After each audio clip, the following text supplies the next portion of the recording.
We love random stats here on the WNBL. We thank you for joining us on the coverage on 9 Now as tip-off begins at the Key Centre between 7 versus 8, two teams desperate for a win. Who's looking to have a big game. Gives it back off to Heel. She's going to cross over Munger and go on the left herself and drain the first basket of the game. It was taxing. Not a lot of fouls were called. It was physical. So it'll be interesting if by the fourth quarter any fatigue sets in.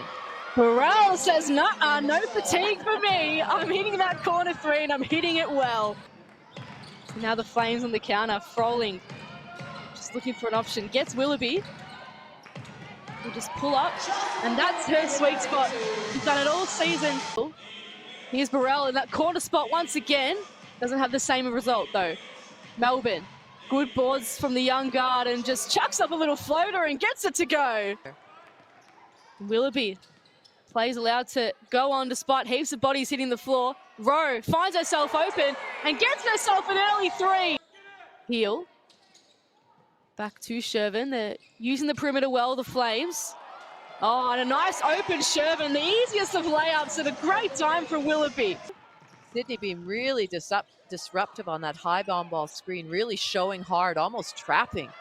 Here's Shervin going to work and does so successfully. And Rowe, strong on the boards. Clark, she loves that range, but elects to go in herself and does really well there, Emma Clark.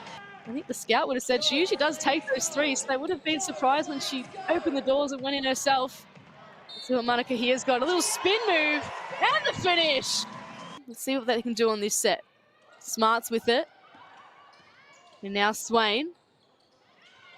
Coming in on the left and doing really well. Let's see what the Caps have got to respond. Munger. Over to Smart. Just puts up a little jumper and makes it count. Swain. Gives it back off to Munger. He's going straight down the middle and ends up chucking it in. Wow. Gets her own rebound and does manage to keep it in. Swings it out to Burrell, who finds a way through the defense and gets the Caps back within one. Clark. Back to Hill. A little bit of 1-2 action. They finally find Froling on the low post, and she's able to convert her first bucket of the second term. She was missing really in the first quarter, not on for much court time at all. Clark. Froling against Munger. What will Froling do here? She'll go to the rack. Of course she will. It's Keely Froling. Burrell. Offered a screen by Bunton. And gets herself a little 2-point jumper in the process. Okay, so Bunton's back on the court, so maybe, she... Smart. And one! That's what the Caps needed. And they really need that from somebody. Munger. Bit far out to shoot, so just does a little bit of work on Willoughby. Shoves her out of the way. Can draw level. So this is a massive moment for the Cole Munger and the UC Caps. Perhaps Kristen Veal opting for some extra speed or something like that. Well, to be honest, Sydney aren't a huge team either. Yeah. So it's a good matchup, but there we see. This game, she's actually probably the tallest person on the court right now. You're right. Probably Rose pretty tall as well, but here's Smart. Finds Tonks open in the corner and drains it. That is massive from Lizzie Tonks. I feel like Sydney should be ahead by a few, by a couple of points at least, not behind. Heel wants an instant response and gets it. It's raining threes at the Key Centre. Let's go at it from long range as well. What can Swain produce now? Goes hard down the floor herself, nice. Found some space. That is perfect from Shanice Swain. Over to Shervin. Dishes it to Froling.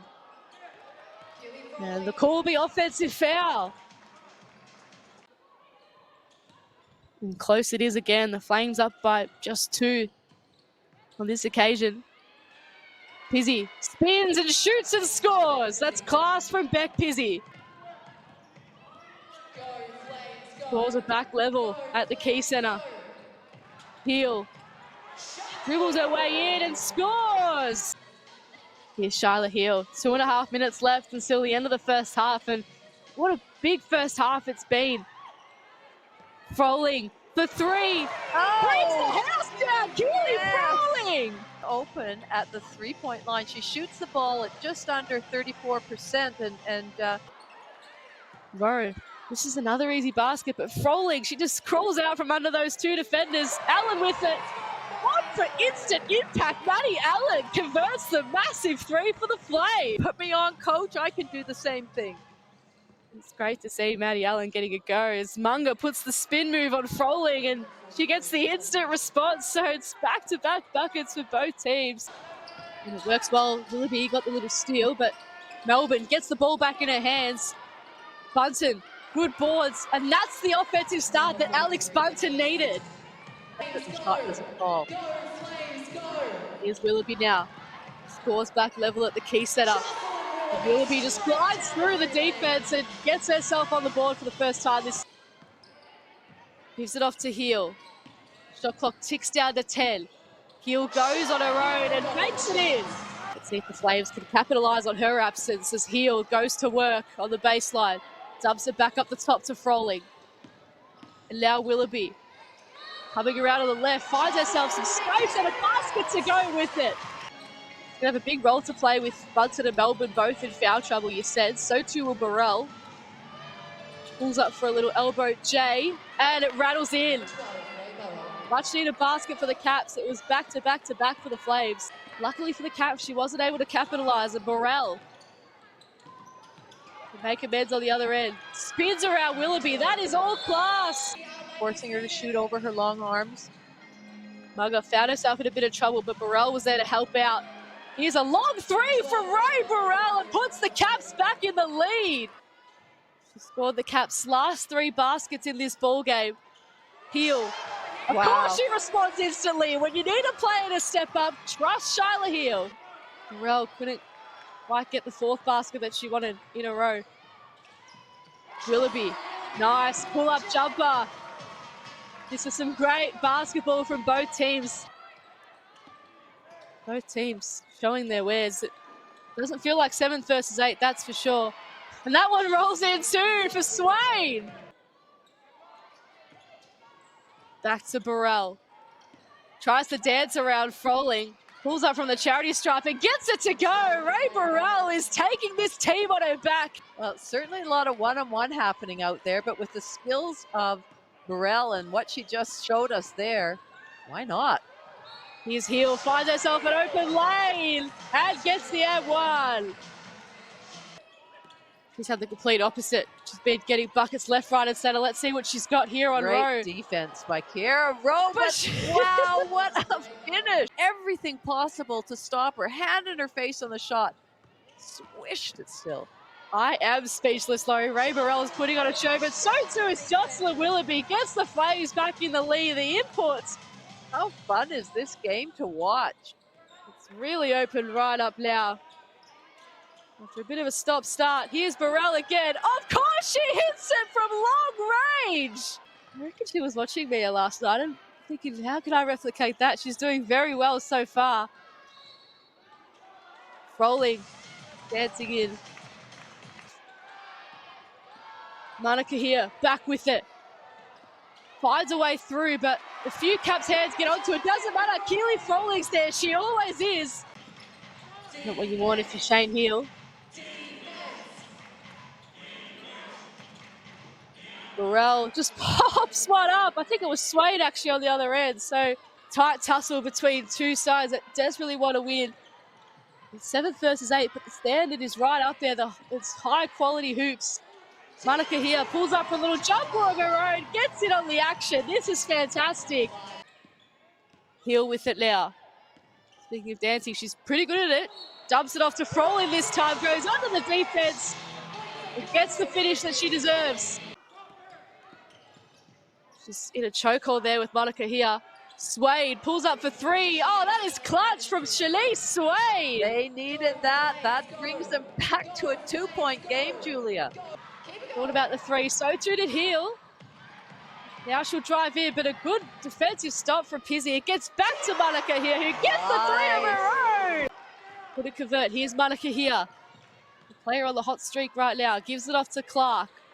Now Froling. That's great execution there from the Flames. Sydney are doing a good job of getting through some motion. Players are continuing to move. The ball's getting through hands.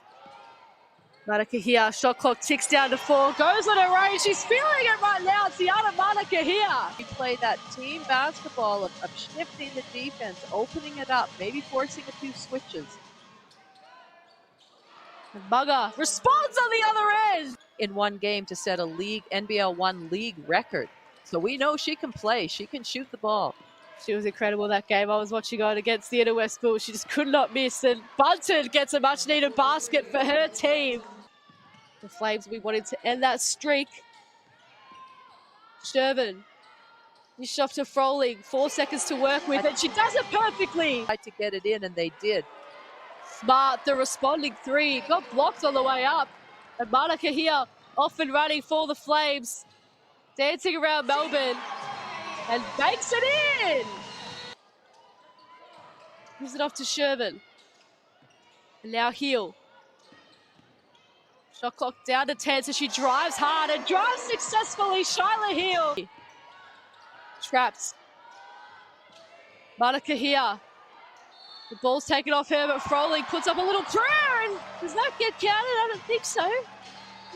And they come up against the Caps next week once again, so they could get back-to-back wins if they bring this sort of basketball once again. And, you know, when you look at their win-loss records. Oh, Monica here once again. What a great win today for Sydney. It's a fantastic win. It's a momentous occasion for the Sydney Flames. Their first win at the Key Centre in WNBL history.